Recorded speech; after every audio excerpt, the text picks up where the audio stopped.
Alright, watch friends, I got my computer here because today we are ranking watch brands. Now we got our little scoreboard up here with 5 categories and I'm gonna explain them as we go along. Let's just get right into it and start with the first brand. A. Lange und Söhne, German manufacturer of luxury watches. I always was a big fan of the Zeitwerk. You know, the mechanical watch that looks like a digital one? Great piece. Also, Lange is known for superb finishing of the movements that will even rival Patek Philippe or F. Peugeot. So I would definitely love to own a Lange. This is the category it's gonna go to. I want one. Here we're gonna put all the watches that are really desirable, but are not quite at the top of the game. So let's keep going. Ulysse Nardin. Well, I mean, if you're Russian, that's a good choice. Ulysse Nardin is very popular there, but outside of Russia, I don't see many people wearing this watch. They're supposed to be high quality, but I don't really care about the brand, to be honest. So let's put it in the meh category. Watches I just don't care about, they go in that category. Let's keep going. Vacheron Constantin, member of the Holy Trinity of watchmaking. I mean, they make excellent watches, they got a long history, but I kind of feel that they are owned by, I think it's Richemont, right? Well, just a big company. Man, they're just not what they used to be. Being part of the Holy Trinity of watchmaking actually would mean you go in the highest category in our ranking here. But man, I gotta tell you, I don't even want to own a Vacheron. Well, there's the exception of the overseas dual time. That's a really neat watch, but that's just one piece. So, gotta put it in the meh category. Alright, next up, Hamilton. Now, me personally, I'm a fan of Hamilton. They have a really interesting history with first providing pocket watches for the US railroad industry, and after that being one of the biggest supplier of mechanical watches to the US Armed Forces. They are now owned by Swatch, so you can basically take all that history and put it in the bin, because it doesn't mean anything for Swatch, but I still think they make fine watches.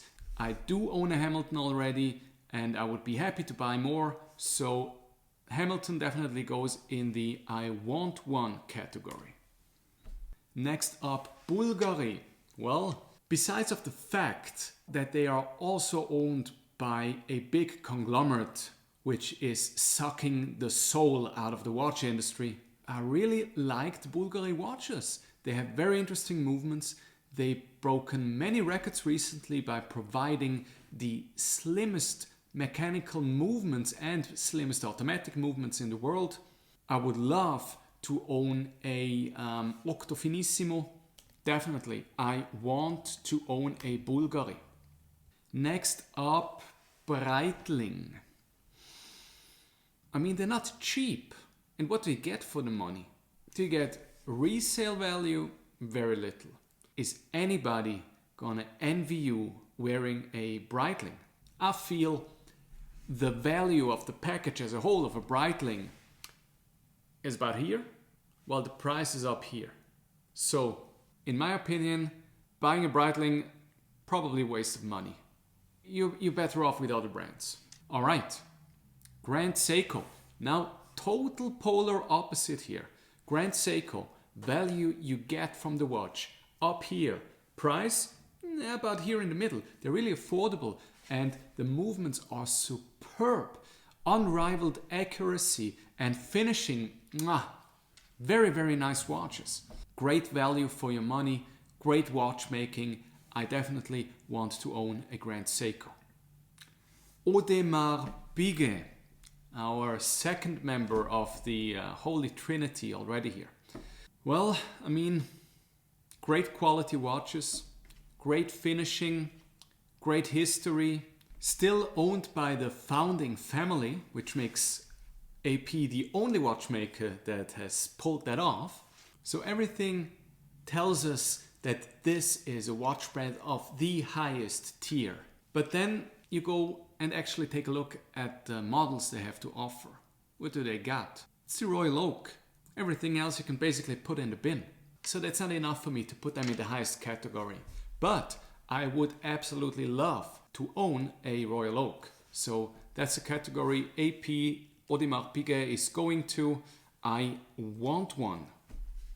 Actually, we got a lot of names up there. Damn, I want a lot of watches. Okay, Jaeger LeCoultre, or if you want to go full French, Jaeger LeCoultre. Never go full French, by the way. I just call it JLC, the watchmaker of the watchmakers.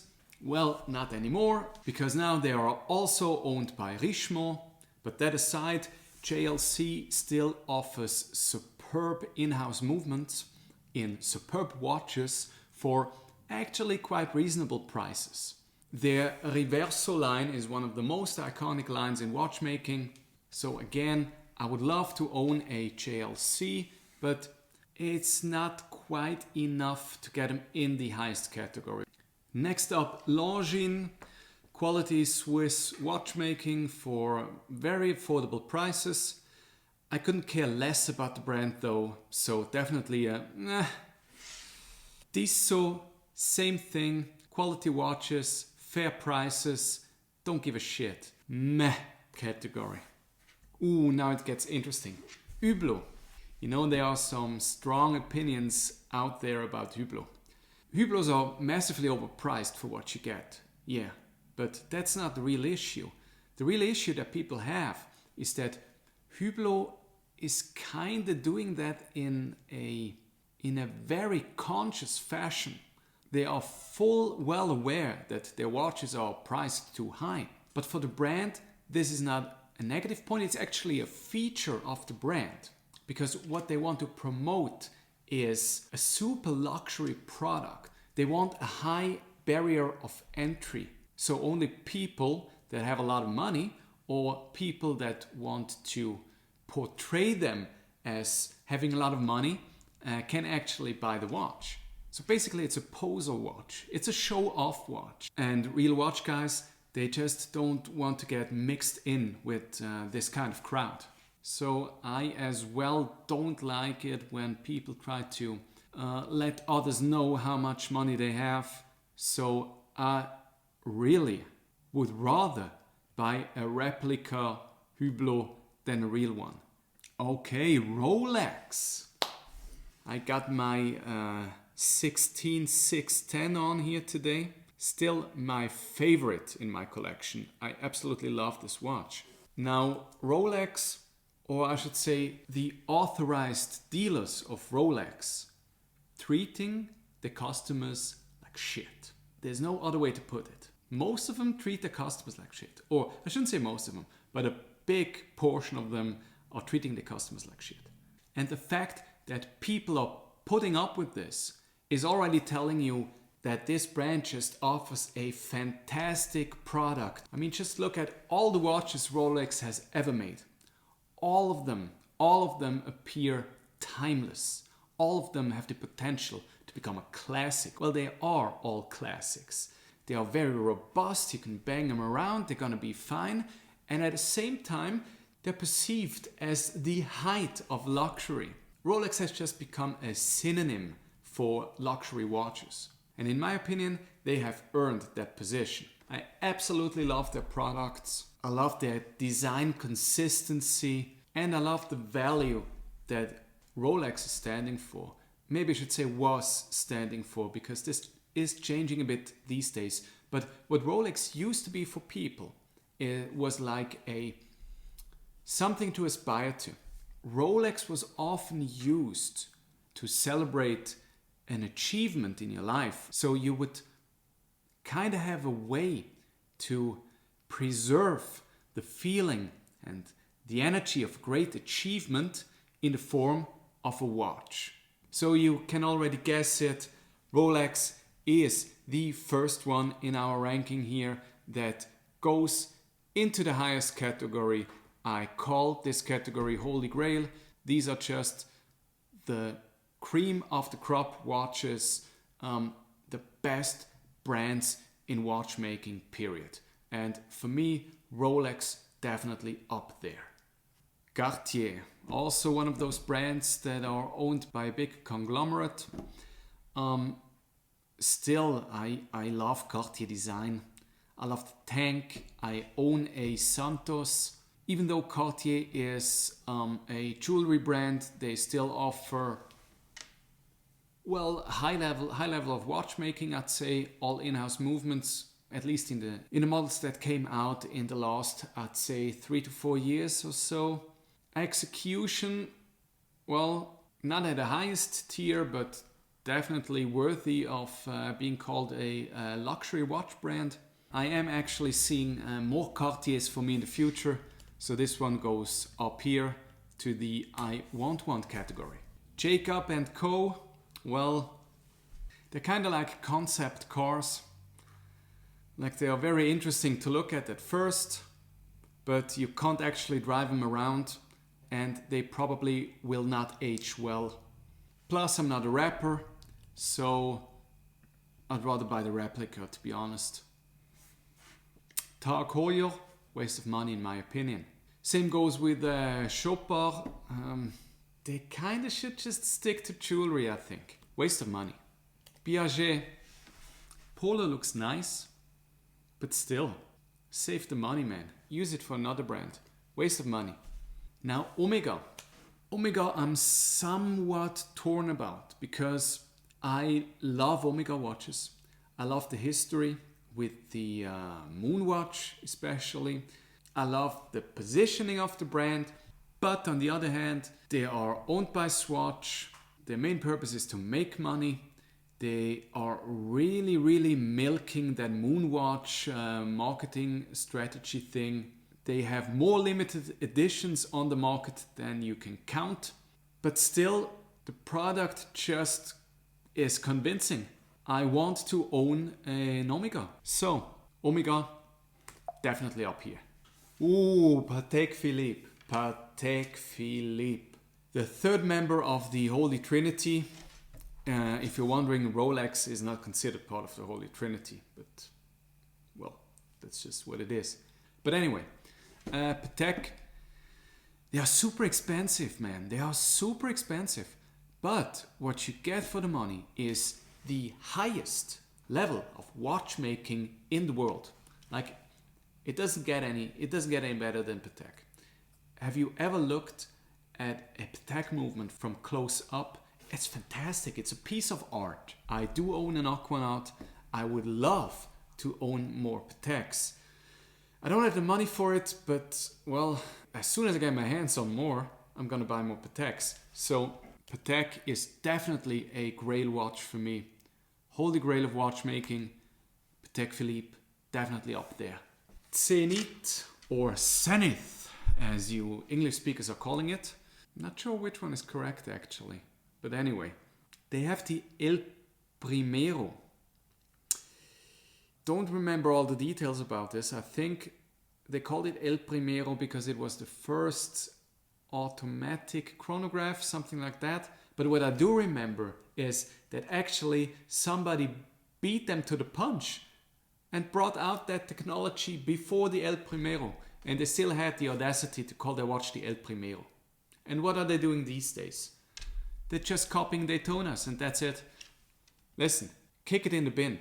Zenith, waste of money. Seiko. I would say out of all the watches I do not own, this is probably my favorite brand. Are they exclusive timepieces? No. They're churning them out by the millions. Are they super accurate? No. Are they really, really affordable? Oh yes. The best priced mechanical watches you will find on the market. Plus, I feel like Seiko is capturing the essence of what a mechanical watch should be really, really well for a fantastic price. So I definitely want to own a Seiko. They are definitely going up there in the I want one category. Gucci. Well, I hate to break it to you. Gucci, those aren't real watches. No. I mean, those are fashion watches. And this goes for any other fashion company that is producing watches. And there's a rule here. you can apply if you're not sure if the brand you want to buy is a watch company or fashion company. You just got to check the website. If the brand is selling pants, it's not a watch company.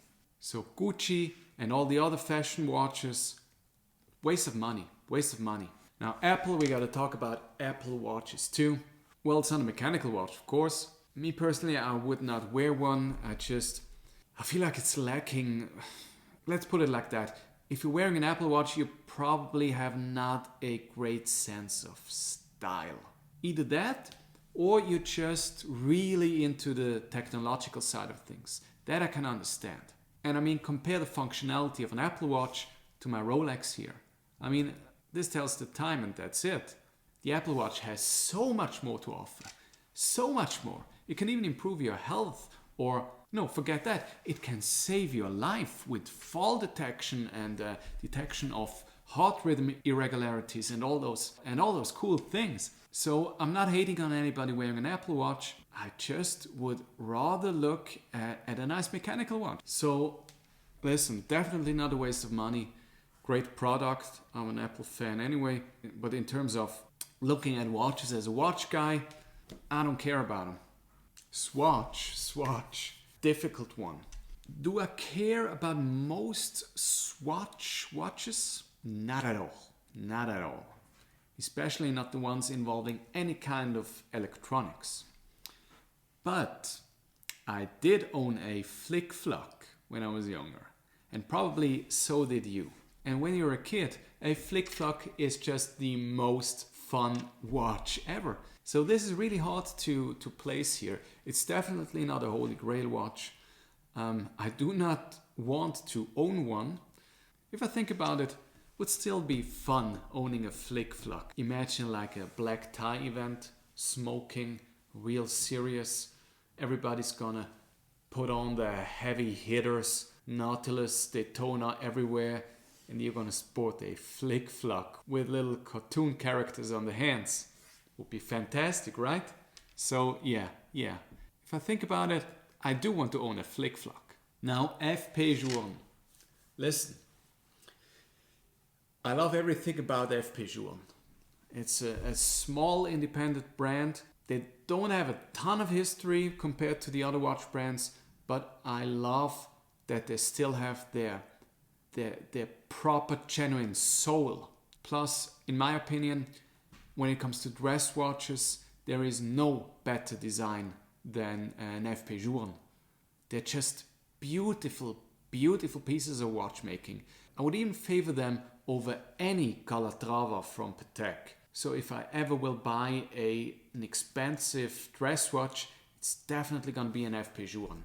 Plus they have some of the most innovative movements. So listen, FP Journe I'm going to put up there, right with Rolex and Patek, holy grail watch for me.